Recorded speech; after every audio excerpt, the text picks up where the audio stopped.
Yo, what's good YouTube? It's YBC. I'm back with a video. In this video, I'm going to be bringing to you guys my first defensive tutorial of the year, and this one being the most overpowered defense that I've used back in NBA 2K18 and now in NBA 2K19, and this zone defense being the 3-2 zone defense. So quick, if you guys could just drop a like on the video, that would be awesome. Last year we got over 100 likes, and if we get over 100 likes on this video as well as defensive tutorial, that would be awesome as well. You know, we're trying to hit the triple digits. The 100 likes is the goal. So yeah, in this video I'm going to be explaining the 3-2 zone defense and the best settings for the 3-2 zone defense. I know what some of you guys are probably wondering. YBC, what in the world do you know about zone defenses? So basically, back in NBA 2K17, my team, I was voted and nominated as the best defensive player of the year. Alright, and the award for the best defense goes to YBC. I wagered him a while back. He's got some off-ball, bolt 3-2, whatever zone, or I don't even know what the heck it is. But it's super frustrating to play against, and he's got a small channel, guys, so go check him out. Go subscribe, YBC. But yeah, in NBA 2K18, these zone defenses got me through the year. I was able to beat some of the best competition in the community pretty much with my zone defense, you know, that's pretty much what I did to win. Defensively is my strong suit, and that is my strength in NBA 2K. That's pretty much how I win my games. And last year, I dropped a ton of videos, a lot of zone tutorial videos, and explaining to you guys what settings I use and how to play it, how to play the zone. In this video, I'm going to be explaining to you guys my 3-2 zone defense, that what I think is the most overpowered defense in the game. And first and foremost, I'm going to put a strong emphasis that these are the best settings for the 3-2 zone defense. I do have 2-3 zone. I do have a custom 1-3-1. I have a man-to-man. I use settings for different zones that I use, you know. So these settings work for the 3-2. They might not work as effective for the 2-3, which is why in a few days or in a week or so, I'm going to drop a 2-3 zone tutorial video. Same thing with the man. Same thing with other defenses that I have for you guys. But these settings work strongly and are most effective in the 3-2 zone defense. So yeah, we're going to get into it right here. The on-ball pressure I do have tight. The reason why I have tight is because you don't want to sag off, you don't want to have moderate, and you don't want to smother. You want to be solid, you want to be square, so you don't get blown by, and you can also contest the shot if he shoots above you. The off-ball pressure I have denied ball. This is very, very important because of the fact that you want your 3-2 zone to extend out to the wings. You know, if you have the on-ball pressure on moderate, the guys are going to be scrunched together. Or if you have the off-ball on leave him, you know, you're gonna have your zone scrunched together. What you guys want to do is have your zone extended out. So you want to have it deny ball. So for example, if your opponent comes down, pass it to the wing. You're in that passing lane. He can't make that pass. But if you have it on moderate or leave him, you know, or automatic, you guys are going to sag off, and he might have an open 3 depending on what type of off-ball setting you guys have, you know. So you always want to have that as deny ball. Force direction, you guys are going to want to have your opponents go baseline. You want them to go baseline because you're able to cut off the ball handler with everybody rotating. If you go to the middle, you guys are going to have your zone collapse onto the middle, and you don't want that. You want your opponents going to the baseline so you can cut them off and get steals and trap them on the baseline. You know, you don't want people going to the middle because that's how zone defenses gets broken down. On the on-ball screen, you guys are going to want to go over because pretty much every point guard in the NBA, most point guards can shoot threes. So if you go over on the on-ball screen, you guys are going to get tore up when it comes to three-pointers. Your opponent's going to launch a lot of threes and make a lot of threes. If you want to switch it, that's not really the best idea in my opinion because you're going to have a you're going to have a big man guarding a guard, and you don't really want that. You want your player to fight over the screen, go over the screen. On the on-ball screen for the center, you guys are going to want to go over as well just because, you know, the centers sometimes like to fade, and same thing with the point guard. You guys are going to want to fight over the screen so your opponent does not have a 3 wide open if you go under. Always go over on the on-ball screens. Onto the hedge, make sure you guys have a hard hedge because of the fact that same thing with the on-ball screen. You guys are going to want to have your player defend and go over the on-ball screen so that you can contest the shot. It's just pretty much the same thing as the on-ball. You guys want to have a hard hedge over that screen. Same thing with the hedge at the center, have it as a hard hedge. Onto the off-ball screen, make sure you guys go over. It's pretty much the same boat as the on-ball screen. You guys don't want to go over on the off-ball screen because say your opponent has a Klay Thompson. You go under that screen. Klay Thompson's going to have a catch and shoot wide open. Go over on the screen. Fight through all of the screens. Even if Klay Thompson gets the ball on the wing and drives it middle or baseline, wherever he goes, you guys are going to still have people rotating everywhere. You guys do not want to have your opponent gets open threes against your zone defense. That is a no-no. So you guys cut that off by putting the on-ball screen and off-ball screen on go over so no one has an open three when they come off those screens. This is pretty important. We're gonna get onto the post right here. Make sure you guys do front the post because of the fact that you don't want somebody to lob it down to say a Dirk Nowitzki in the post. Dirk Nowitzki's in the post, and say you have a one-on-one against your big man. Now Dirk Nowitzki can diagonal pass to anybody who's open, and he has a one-on-one against your big man or your forward. You guys want to front the post because if your opponent passes it to the post and you front him, he's gonna have to pass it over your player in order to get it to that big man, to get it to Dirk. We'll use him as an example. Dirk, say Dirk's in the post, you want to front Dirk. You don't want Dirk touching the ball in the post one-on-one, so you have to front him. And so with that being said, your opponent has to launch the pass over your head to get it to Dirk. And with that being said, when he does that, it's a zone, so everybody's going to rotate over. So because he launches the pass over your defender to get it to Dirk, your other defender is going to come over there, rotate over there, and get that steal. So it is very, very important to front the post in this 3-2 zone. When it comes to switch rules, just keep the switch rules on automatic. The defenders will switch according to the team scheme. What basically this is that it makes so that there isn't going to be any miscommunications and any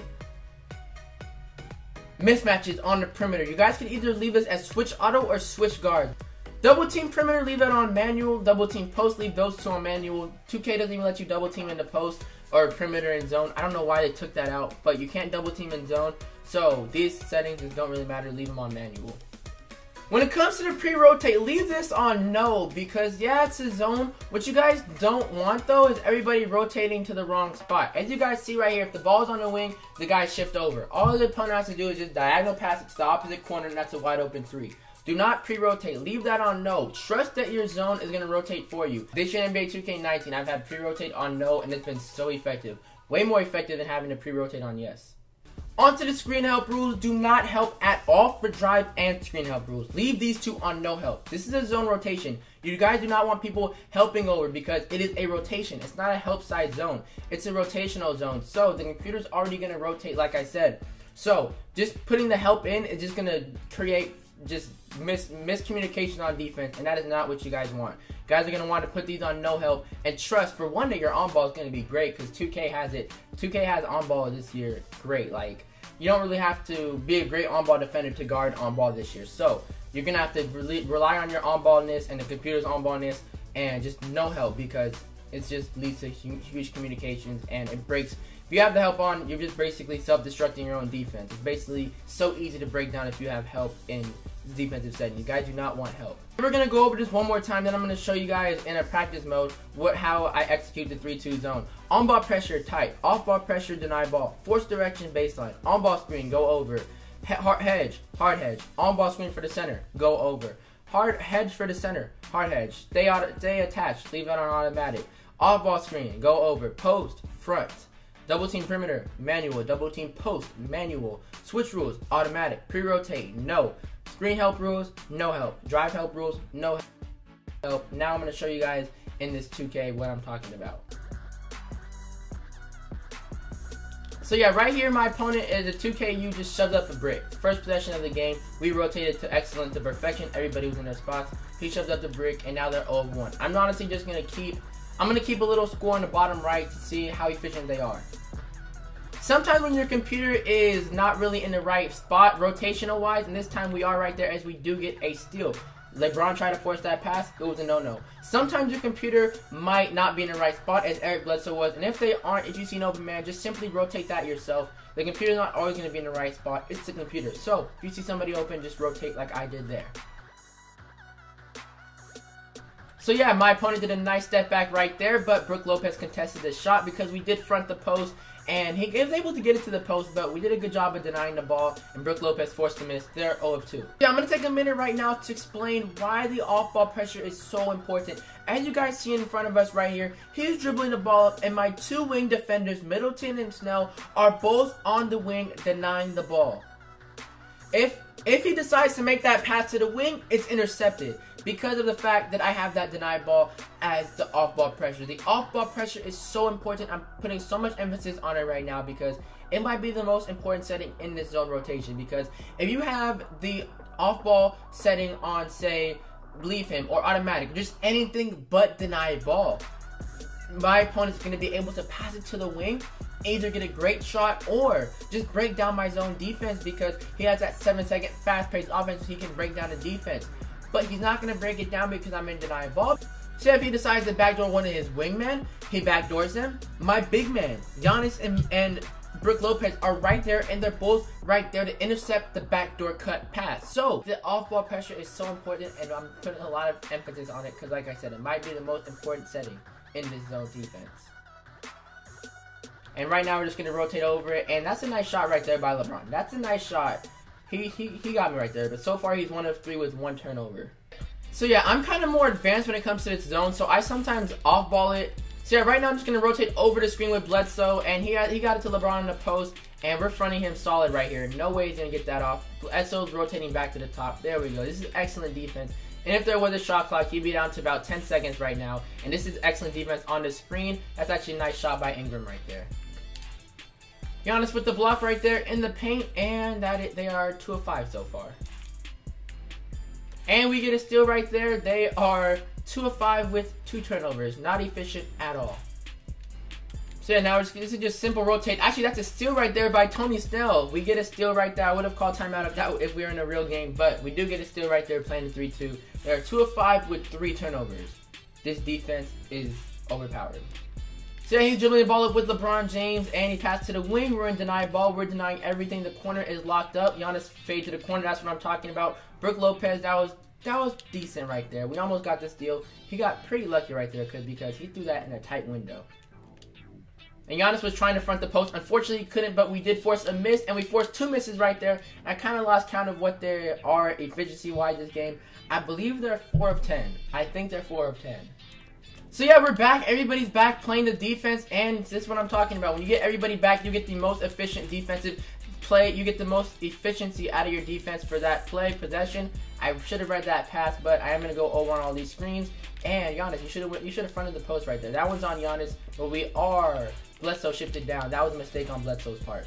And we do get a steal right there. Make that. See, that's what I'm talking about. When you have the on-ball pressure on tight, you're able to do stuff like that. You're able to come up and get those type of steals because of the fact that you go on tight, there's going to be on-ball pressure of tight. You're not going to get blown by, and you have enough space. You're going to have enough space to contest the shot or get the steal if needed. Don't smother because you're going to easily get blown by. Don't play moderate because you're not able to get those on-ball steals, and your opponent's going to shoot over you. But yeah, that time I had it tight, and therefore I was able to get the steal at ease. So yeah, excellent defense right here. We went over the screens, and the corner is guarded. The backdoor cut is guarded as well. I'm coming up on Rondo with Middleton, and now I see the corner with Lopez. That's McGee, and I don't know why I jumped right there. LeBron's in the corner, but he missed because no one's going to make every single shot in 2K. We kind of got lucky right there because with Brook Lopez, I jumped, but we're all right. This defense has been very solid up to this point. I did give them nearly 20 possessions, so I believe they went like 5 of 12, which is not efficient at all. 5 divided by 12 is 0.416, which is 41% from the field. You are not going to win a 2K game shooting 41% from the field. On top of that, we were able to create 5 turnovers. Say we played 1 quarter. Say this was about a solid quarter against somebody, right? That means they would shoot 41% from the field and have 20 turnovers-ish by the end of the game. With that being said, you're not going to win a game shooting 41% and giving up the ball 5 times a quarter, turnovers. You're just not going to do that, which is why this 3-2 zone is so overpowered, and it's my favorite defense to use, my best defense to use in 2K because of that reason. So yeah, let me know in the comments what you guys want to see next. The press, the trap, the man, the 2-3, the 1-2-2, the 1-3-1. I have about 10 of these defenses which I want to get out to you guys, but yeah, like I said, let me know in the comments below. Thank you guys for watching. Hope this really has helped you because it has helped me become the player I am today. Thank you guys for watching. Catch you guys in the next one. And it's YBC. I'm out. Peace.